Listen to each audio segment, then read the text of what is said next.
এবার পুজোয় হয়েছে কি বলি তবে শোনো। এইরকম ঘটনা হয়নি কখনো।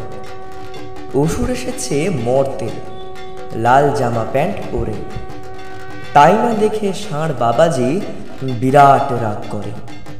ফোঁস করে ধুঁয়ো ছেড়ে যেই না গেছে তেড়ে, অসুর টের পেয়ে দেয় দৌড়, বলে দে না আমায় ছেড়ে।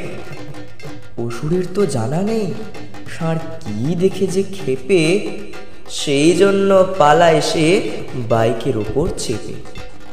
যেই না গাড়ির গতি হয়েছে 110, সামলাতে না পেরে সে করলো সিগন্যাল ক্রস। ট্রাফিক পুলিশ ডান্ডা দিয়ে করলো তাকে ঠান্ডা। এখন সেই অসুর জ্বরে রোজ খায় আন্ডা। বেশ কিছুদিন পর অসুর বেরোলো আবার। পরনে ছিল লাল জামা প্যান্ট, বুদ্ধি একটুও নেই তার। যেই না গেছে আবার সেই রাস্তা দিয়ে, ষাঁড়গুলি চেপে ধরে ভীষণ ক্ষেপে গিয়ে।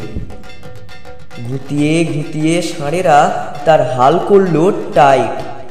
পত্রিকাতে খবরটি হলো হাইলাইট। দুর্গা ছাড়া অসুর বধ হয়তো নি আর। কেমন লাগলো মিস্টার অসুরের সংহার?